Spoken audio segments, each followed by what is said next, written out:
और कोलकाता रेप और murder case को लेकर बंगाल से दिल्ली तक हलचल तेज है। आज पश्चिम बंगाल के गवर्नर सीवी आनंद बोस, राष्ट्रपति, गृह मंत्री अमित शाह और स्वास्थ्य मंत्री जेपी नड्डा से मुलाकात करने जा रहे हैं। इस दौरान गवर्नर पश्चिम बंगाल के हालात पर रिपोर्ट भी सौंपेंगे। आज सुबह 10:30 बजे कोलकाता के मामले पर सुप्रीम कोर्ट में भी सुनवाई होने जा रही है। कोर्ट ने इस मामले में खुद संज्ञान लिया है। सीजीआई की अगुवाई के 3 जजों की बेंच इस पर आज सुनवाई करने जा रही है। वहीं सीबीआई आज केस के आरोपी संजय राय का पॉलीग्राफी टेस्ट करा सकती है, क्योंकि आरोपी बार बार अपना बयान बदल रहा है। हालांकि सीबीआई उसका साइकोलॉजिकल टेस्ट पहले ही कर चुकी है। वहीं आरजीकर मेडिकल कॉलेज के पूर्व प्रिंसिपल संदीप घोष से सीबीआई अब 50 घंटे से ज्यादा तक की पूछताछ कर चुकी है। आज एक बार फिर से सीबीआई संदीप घोष को बुलाएगी पूछताछ के लिए, क्योंकि पीड़िता के परिवार वाले लगातार संदीप घोष पर गंभीर आरोप लगा रहे हैं। वहीं गवर्नर सीवी आनंद बोस ने पश्चिम बंगाल को लेकर बड़ा बयान दिया। उनका कहना है कि बंगाल में महिलाओं के लिए सुरक्षा सुनिश्चित की जानी चाहिए, क्योंकि यहां महिलाएं सुरक्षित नहीं हैं।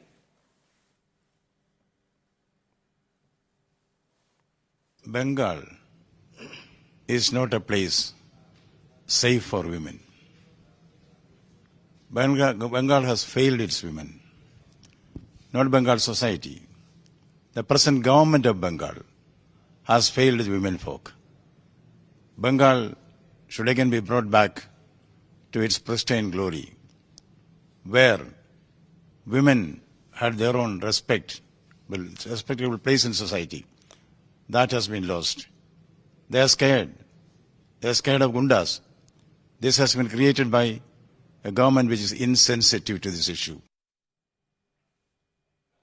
Kolkata rape and murder case में जो सबसे अहम किरदार संजय राय है, अभी तक उसकी जांच में सीबीआई संजय राय को मुख्य आरोपी ही मानकर चल रही है। लेकिन संजय अपने बयान को बार बार बदल रहा है, इसलिए अब सीबीआई संजय का पॉलीग्राफी टेस्ट कराने जा रही है।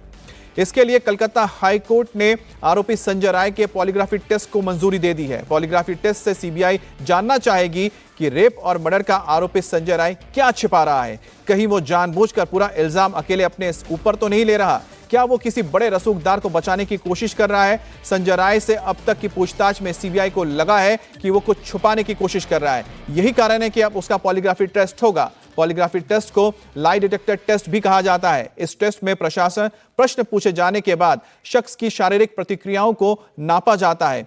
ये टेस्ट कोर्ट और आरोपी की रजामंदी से ही की जा सकती है। हालांकि उसकी मनोस्थिति जानने के लिए संजय राय का साइकोलॉजिकल टेस्ट पहले ही हो चुका है, लेकिन सीबीआई संजय के जवाब से संतुष्ट नहीं है।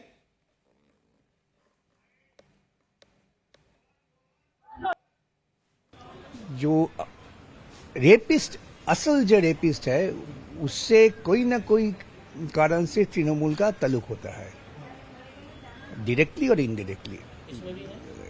हो भी सकता है। ये तो बहुत आदमी ऐसा कर रहा है। जो सिविक वॉलंटियर जिसको उन्होंने पकड़ा, वो कौन है? टीएमसी कैडर है। ये जो प्रिंसिपल के बारे में इतना जो आवाज उठ रहा है, कौन है? टीएमसी का ओबीडिएंट सर्वेंट है, not government obedient servant, TMC obedient servant. और वहीं इस मामले में सीबीआई की दूसरी शक की सुई आरजीकर मेडिकल कॉलेज के पूर्व प्रिंसिपल संदीप घोष पर अटकी हुई है। सीबीआई पिछले 4 दिनों में संदीप से 50 घंटे से ज्यादा पूछताछ की चुकी है। आज एक बार फिर से संदीप घोष से पूछताछ होगी।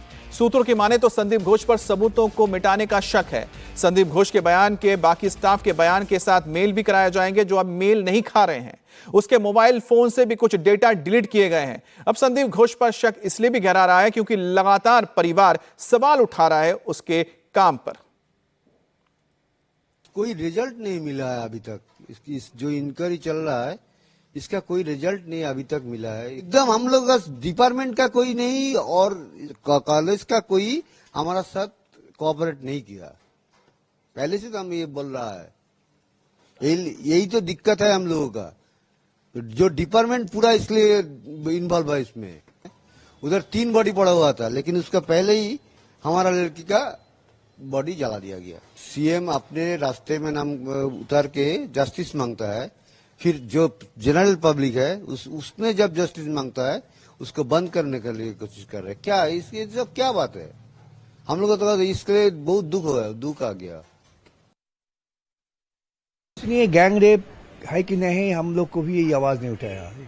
ये इन्वेस्टिगेटिंग एजेंसी का काम है। जो डॉक्टर्स ने पोस्टमार्टम रिपोर्ट देखकर जो बताया कि ये जो हादसा हुआ, जो इंजरी हुआ, वो एक आदमी के लिए कामयाबी नहीं है, शायद वहां पर एक से ज्यादा आदमी भी थे। और इस वक्त मेरे दो सहयोगी मेरे साथ जुड़ गए हैं। ओंकार हमारे साथ कोलकाता से जुड़े हैं और अतुल दिल्ली से। ओंकार, आज पॉलीग्राफी टेस्ट की बात सामने आ रही है। आखिरकार जो ये संजय राय है, क्या ऐसी चीजें हैं जो अभी तक जो साइकोलॉजिकल टेस्ट हुआ, जो पूछताछ हुई, उसमें निकलकर सामने आया है कि जिसके मद्देनजर सीबीआई को पॉलीग्राफी टेस्ट की जरूरत पड़ी है? देखिए, संजय राय जो मूल आरोपी है उनसे लगातार सीबीआई पूछताछ कर रही है, लेकिन कहीं ना कहीं संजय राय कुछ बयान देने से मुकर रहे हैं, कुछ बयान नहीं दे रहे हैं। कभी कभार ऐसे भी देखा गया है कि वो बयान जो कह रहे हैं उसके बाद ही वो बयान अपना बदल दे रहे हैं। ऐसे ही सीबीआई सूत्रों के हवाले से हम लोग को खबर मिल रही है और जो सामने आ रही है बदलते जाना, तो बाद भी सीबीआई का ये मानना है कि ये संजय राय किसी ना किसी को तो छुपा रहा है, कुछ ना कुछ छुपा रहा है, किसी को बचाने के लिए हो सकता है ये। तो इसीलिए सीबीआई ने पॉलीग्राफिक टेस्ट के लिए सियालदा कोर्ट में अपील किया और कल सियालदा कोर्ट ने इसका मंजूरी भी दे दी है। और कुछ ही देर में जितने भी सीबीआई सूत्रों के हवाले से खबर आ रही है कि संजय राय को आज फिर से सियालदा कोर्ट में पेश किया जाएगा। उसके बाद उनका जो अनुमति है वो अनुमति ली जाएगी। उसके बाद आज ही हो सकता है कि उनका पॉलीग्राफिक टेस्ट किया जाए, यानी कि पॉलीग्राफिक टेस्ट को लाई डिटेक्टर टेस्ट भी कहा जाता है। बिल्कुल, lie detector test, polygraphy test के जरिए साफ हो जाएगा कि क्या जो आरोपी संजय राय है कुछ छुपाने की कोशिश कर रहा है। और अतुल भी हमारे साथ है। अतुल, आज सुप्रीम कोर्ट में भी इस मामले में सुनवाई होने जा रही है। इस मामले में सुप्रीम कोर्ट का स्वतः संज्ञान लेना कितना महत्वपूर्ण हो जाता है इस केस के लिहाज से? देखिए, हमें दो अहम सुनवाई हैं आज सुप्रीम कोर्ट के अंदर। पहला, जिस तरीके से सीजेआई डीवाई चंद्रचूड़ ने इस पूरे मामले के ऊपर सुओ मोटो लिया था, रविवार को ये सुओ मोटो लिया गया था और 3 जजेस की बेंच, जिसको सीजेआई की अगुवाई में ये बेंच जो है 10:30 बजे के बाद इस केस को सुनेगी, दिशा निर्देश जो है वो सेंट्रल गवर्नमेंट और इसके अलावा स्टेट गवर्नमेंट को दे सकती है। और जिस तरीके से पूरी घटना हुई उसके बाद क्या क्या किन किन जो नियम है उनको फॉलो किया गया, क्योंकि आपने देखा कि कोलकाता हाईकोर्ट ने इस पूरे मामले के अंदर सीबीआई इंक्वायरी ऑर्डर की थी, जबकि जो स्टेट गवर्नमेंट है उसने कोई इंक्वायरी, सीबीआई इंक्वायरी जो है वो इस पूरे मामले के अंदर ऑर्डर नहीं की थी। वहीं जो दूसरी याचिका सुप्रीम कोर्ट में लगी है, इसके मुताबिक जिस तरीके से मृतका की पहचान, नाम और उसके घर वालों की जो पहचान है वो सोशल मीडिया पे इस समय वायरल है, उसको हटाने के लिए सुप्रीम कोर्ट में याचिका लगाई गई है। इसके अंदर जो सोशल मीडिया प्लेटफॉर्म्स और इसके अलावा महिला आयोग, इनको भी यो याचिका के अंदर लिया गया है। अतुल, इंतजार करना होगा कि आखिरकार जब सुनवाई होती है तो आखिरकार जो कोर्ट है, जो जज हैं, वो इस पर क्या राय देते हैं।